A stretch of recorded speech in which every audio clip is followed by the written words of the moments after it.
Welcome to Priestess Initiations, the Goddess Coven. I'm Casey Dunn, educator, priestess, and professional somatic therapist.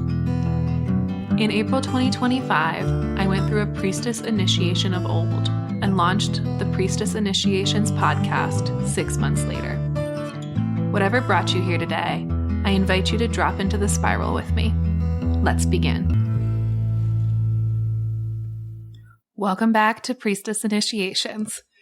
I'm Casey, and today's episode is a spontaneous transmission, which means there's no weekly transits, just me following what wants to come through.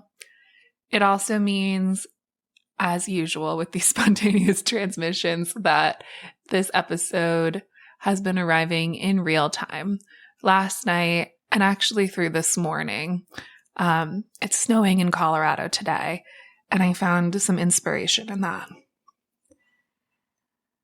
And I just want to name about astrology for a moment, that astrology lives in this podcast the way it lives in my life. That's how I want it to live in this podcast. And that's woven into the process, present when it's relevant, and not delivered as a report. And today it's relevant. And so this episode is dropping on the day that Pluto stations retrograde in Aquarius, the sign of platforms, communities, and how we show up collectively. Pluto retrograde, and remember Pluto is Hades, but Pluto retrograde is an invitation to turn inward, right?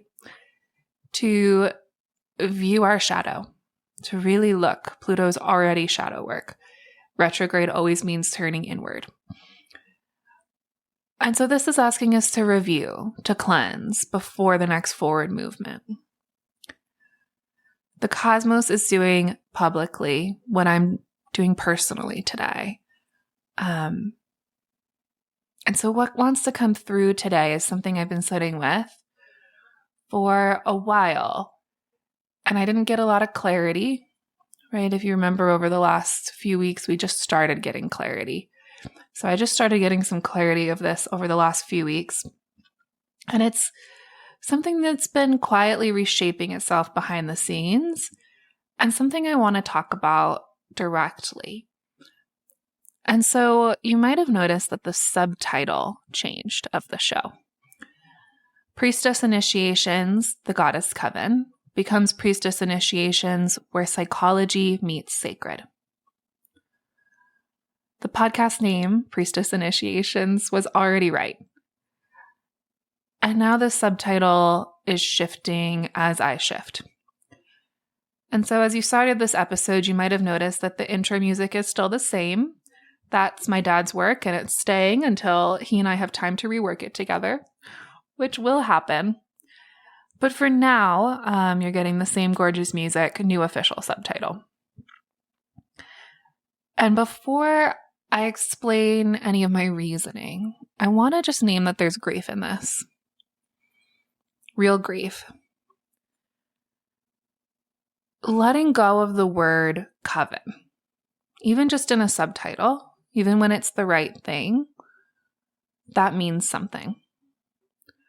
And the coven was a vision that I held with a lot of love. It still lives in me. It doesn't disappear because it's leaving the name. But grief is allowed to exist alongside growth. And I think it would be dishonest and inauthentic to skip past it to get to the explanation. So I'm going to sit here in this grief with you for a moment first.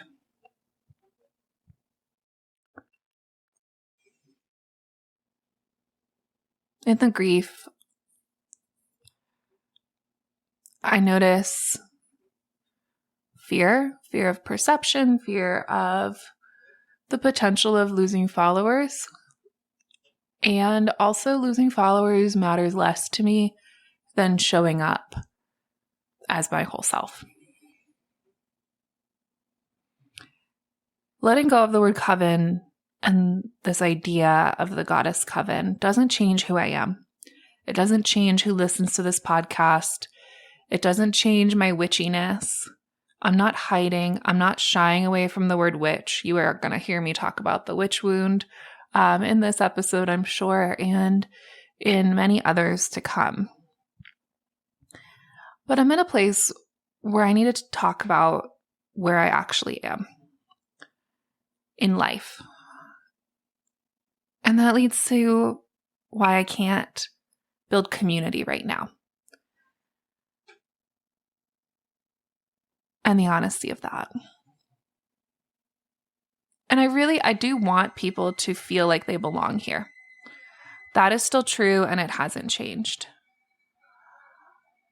But what I didn't know, what I genuinely didn't understand until I lived it, is how hard it is to hold community, to build it, how much it asks of you, how much infrastructure, consistency, energy, and emotional bandwidth it requires to do it well.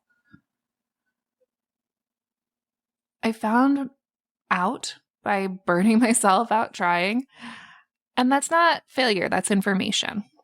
That's the line 3 in human design. You might have heard me talk about this before. I'm a 3/5. But that's the line 3 doing what the line 3 does, learning through lived experience, through contact, through sometimes running into the wall and having to pause to reckon with what just happened, right? And I do still want to build community eventually. That is still a goal for me. I believe in it. But I want to do it when I have the foundation underneath me to actually tend it, not just name it and hope I have the capacity to hold it. Authenticity is one of my words for the year. And authenticity sometimes means admitting you're not ready for something yet. It means doing less instead of more. It means cleaning away what isn't working so that what is true has room to breathe. And my other word of the year is nourishment. And I wasn't being nourished by the stretch of trying to hold more than I could hold. Naming that as part of the cleansing. And so this episode, I want to talk about a goddess I haven't mentioned before. Her name is Hygieia.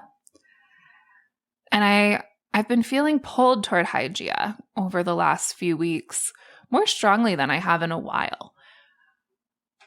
More clearly. I think I've had moments in my life when I've been pulled toward Hygieia, but I haven't known that that's what it was. And this last few weeks, it's been really clear to me that she is calling. So if you don't know her, she's the daughter of the god of medicine. But where her father heals after the illness has already taken, Hygieia comes before. Hygieia's domain is prevention. It's maintenance. It's tending the vessel so the wound doesn't have to deepen before you pay attention to it. Her name is literally the root of the word hygiene. And I've been sitting with that, with what hygiene actually means beyond the physical. Because, we've been taught to think of hygiene as bodily, as brushing your teeth and showering regularly, as the maintenance of the physical container. And that's true. But Hygieia's medicine is so much broader than that. She asks us to think about, what does spiritual hygiene look like? What does it mean to actually clear what you've picked up that isn't yours to carry?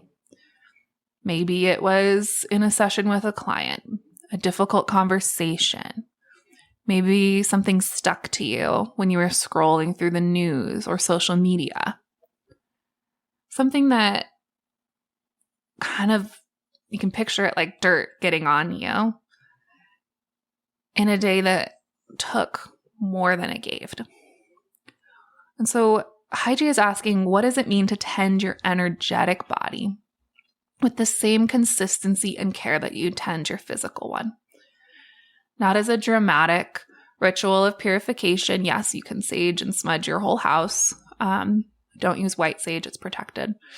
But you can smudge your whole house if you want. That's a dramatic purification ritual worth doing on occasion. But Hygieia is asking us, what does spiritual hygiene look like as a daily, ordinary practice? As devotion in the small moments. She also asks us, what does mental hygiene look like? Noticing which thoughts are actually yours and which ones you absorbed from someone else. In psychology, we call this like introjection. When you absorb someone else's stuff, you can have an introjection of them in your mind. It's kind of like if you have a voice that isn't yours, it belongs to your very judgmental aunt, for instance. That voice isn't yours. And so mental hygiene means noticing that, naming it, calling that voice out as not mine. Releasing the narratives that you've been carrying that were never yours to carry. And keeping your inner landscape clean enough that you can actually hear yourself. Your own instincts, your own knowing, your own no. This work is about sustainability, right? And sustainability is what makes it possible to do this work, any of this work. And right now, this work is necessary to even just surviving. But how do we do that long term without burning out or losing the thread of yourself in the doing of it? Hygieia is not glamorous. She doesn't arrive in a flash of lightning. She's the one who shows up every morning and tends the thing. She's the practice of maintenance as devotion. And Hygieia lives in my chart at 4 degrees Sagittarius in the 11th house. And she's conjunct Kali at the exact same degree. I love that. It's so cool. So Hygieia and Kali side by side in the house of public work and collective mission. And this is pretty close to my North Node. My North Node's technically in the 10th house. But 4 degrees Sagittarius is pretty close still. So I consider Hygieia and Kali a few of my North Node goddesses. Kali clears what needs to go. Fiercely, completely, without sentimentality. She is the goddess of cord cutting. She's not officially, but the way I work with her, that's often what it feels like. It has a similar feeling of that. And it's to free you. Kali is freedom. And Hygieia tends what remains. She moves into that cleared space and asks, okay, now how do we keep this clean? How do we maintain this? How do we make sure the tending is built into the structure so that we don't end up back here again? And Kali conjunct Hygieia at that same degree, she cuts the chains that are invisible but felt. The ones you didn't even recognize you were wearing mentally. But when they were gone, you realized how much you'd been holding them physically. This feels exactly like where I am. Kali did her work. She cut a lot away over the last few weeks. And Hygieia is arriving now. And nourishment, one of my words of the year, is a Hygieia word. What actually feeds you? What actually sustains you? Not what performs wellness, not what it looks like, self-care from the outside, but what genuinely replenishes the thing that does the work. That's the question I'm living inside right now, and this rebrand is part of the answer. And there's something else I want to name, and it's a little more vulnerable than the rest of this. But I caught myself at times not fully showing up. Not fully saying what I think, softening edges that didn't need to be softened. And when I got honest with myself about why, it was fear. Fear of what happens when you are fully a therapist and fully a priestess in the same breath, in public, without compartmentalizing one to protect the other. Fear of being seen too clearly.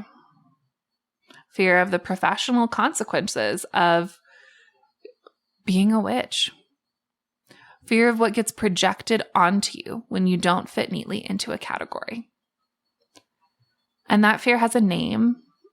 It's the witch wound. It's the priestess wound. It's the cellular memory of what happened when women like us were too visible, too outspoken, too uncontainable. And it lives in the body long after the specific threat has passed. It shapes the decisions we make, what we say, what we hold back, what names we give to our work, what rooms we let ourselves fully inhabit, where we let ourselves take up space. And there's an intergenerational component to the witch wound too, an ancestral trauma component. So part of this rebrand is me making a decision to stop letting that wound be in charge. And it's in layers because I feel like I've made this decision 100 times already. And yet, each time I make it and I step in, I realize there's another layer. But I want my full clinical self to exist here. And I want my full spiritual self to exist here. Not as separate tracks that politely coexist in different little sections of my episode, but as one integrated thing. Because that's actually who I am. And hiding parts of myself to stay safe has a cost. That cost is burnout, and I'm done paying it. And earlier I mentioned that I'm a 3/5 in human design. So in human design, I'm a 3/5 manifesting generator. And I want to talk about what that means for a minute, not just for me, but because if you're a 3/5 or if someone, close to you in your life is a 3/5, this might actually land somewhere useful. Or if you have either of these lines. So in human design, you have 2 lines. And it's possible you might have a 3 or a 5, but not be a 3/5. So I'll talk about each line individually. But the 3 line learns through trial and error, through doing, trying, sometimes breaking, and extracting the wisdom from what happened. It's not a flaw. It's the entire design. The 3 line is meant to be the one who has lived it, who has the embodied knowledge that comes only from contact with reality, not from theorizing about it from a distance. So what you've witnessed since this podcast launched is exactly that. It started fully in the spiritual space. I was afraid to name my therapist identity here, afraid of what it would cost to bring the clinical and the sacred into the same room out loud. And then I started naming it, showing up more fully, without really changing the container to match. And now I'm completing the cycle. The name and the whole container, which I'll talk about in a minute, is finally catching up to what and who I have actually been all along. That's the 3 line. That's the teaching. You can't theorize your way into that kind of knowing. You have to live it first. And sometimes that sucks. And the 3/5 also carries what's called a projection field, and that's about the 5 line. And so people will have strong feelings about you, intense positive feelings, intense negative feelings that often have less to do with you than what you represent to them. And so the line 5 is called the heretic. It's the stranger on the hill, the one who people project their hopes and fears onto. And learning to hold that, to have boundaries with that, to not collapse under the weight of being someone's projection, and also not perform for it, is some of the central work of this profile. That's true for any 3-5 out there or anyone with a 5 line. And there are some other changes coming, which I'll talk about in a second. But before I move on, I'm just noticing the snow again right now as I'm recording this. And I wasn't sure if I was going to share this, but this morning I woke up and I do have a mini coven. It's for somatic therapist friends of mine.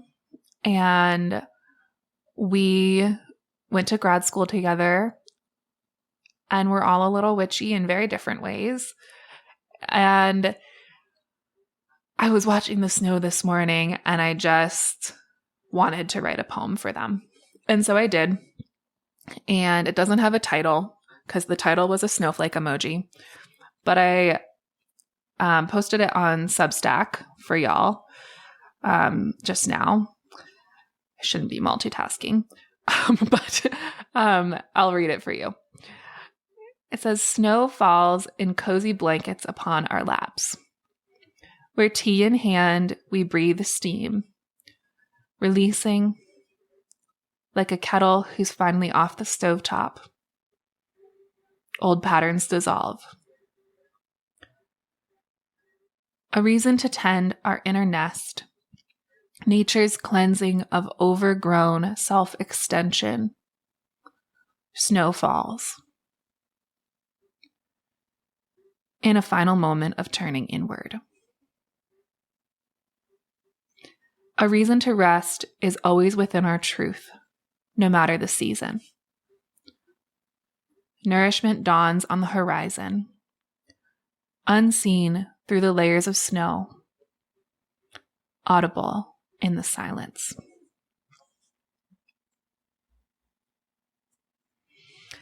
And so I just mentioned it, but early on in this podcast,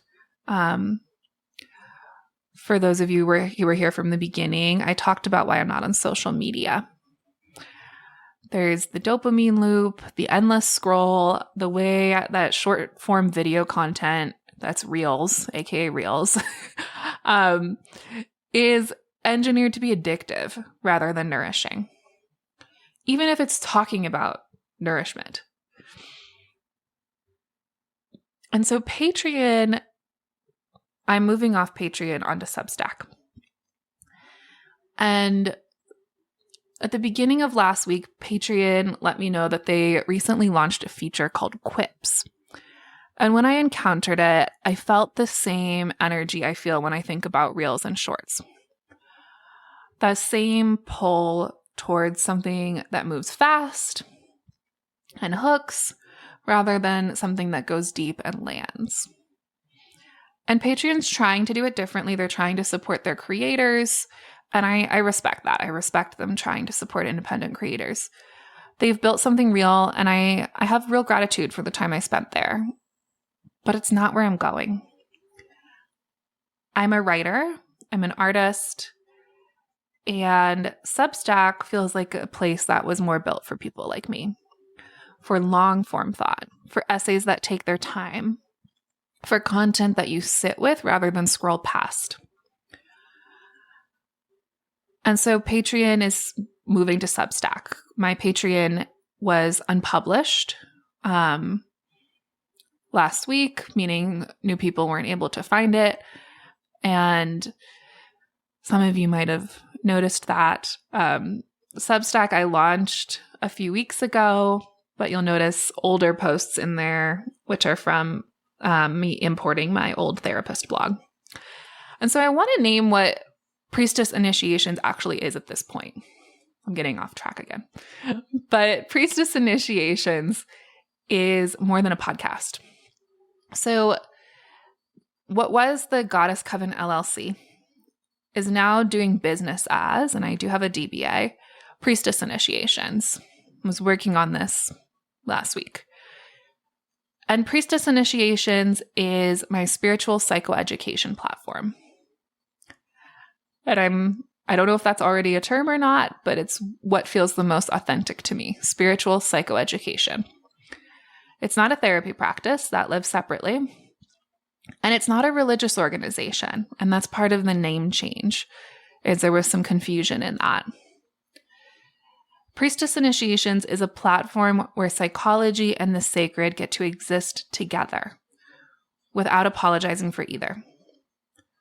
That's what this has always been trying to be. Now it has a name that says so. And so what's on Substack now is a beginning, a foundation. Like I mentioned, articles from my old therapy blog, which is a different tone than what you might be used to from this podcast. It's a little more clinical. Some of those articles are earlier in my voice. I think they even go back to 2024, maybe 2023. But they're still completely me.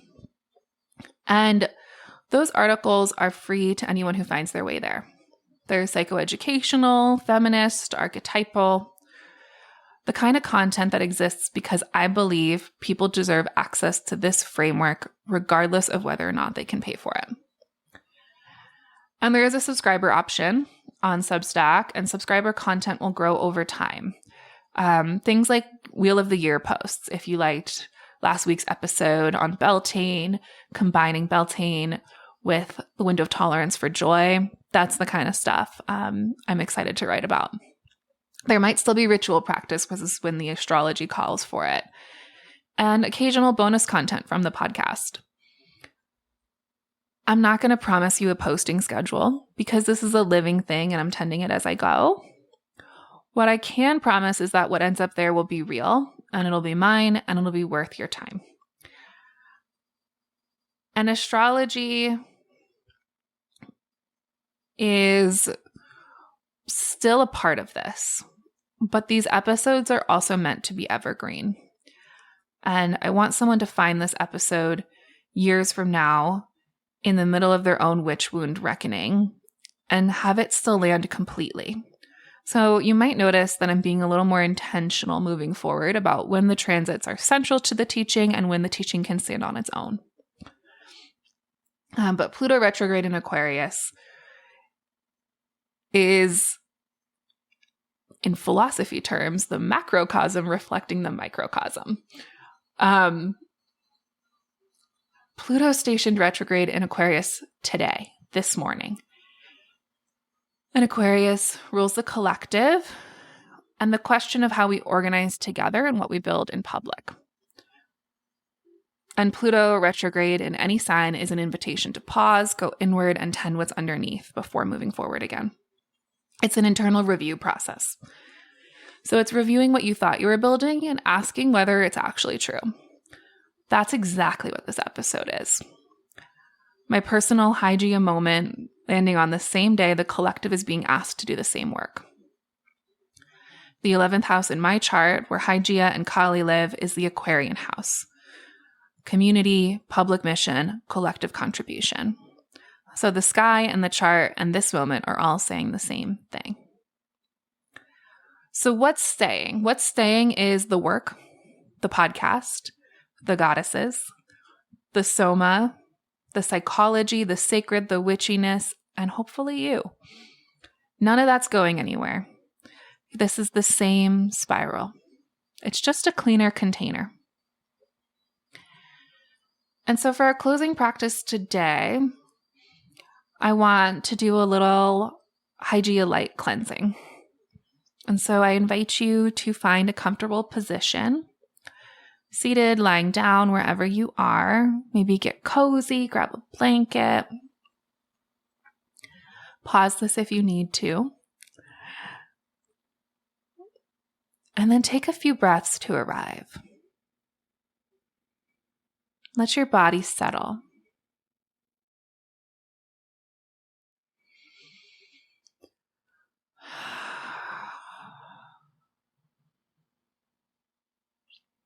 And bring to mind a color, one that feels cleansing, healing, nourishing to you. For me right now, that color is kind of a blue-green. The color of sea glass, of something ancient. And I want to invite you to visualize that color as light. beginning at the crown of the head, coming from above. Just letting this color of light wash over you. From the top of your head, letting it move slowly over and through the body. Not forcing, just allowing it to fall like slow water.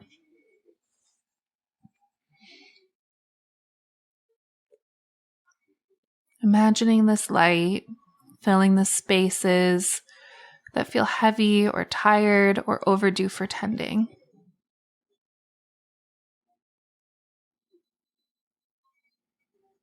Anywhere you feel residue from the week, from old stories, from what you've been carrying, let the light move through it. Breathe.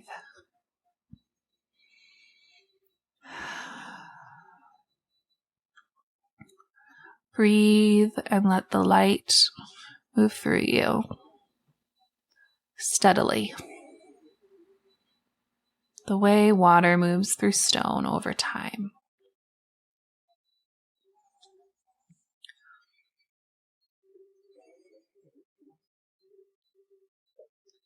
And then let the light radiate outward through the skin into the field around you until you are held inside it rather than just filled with it.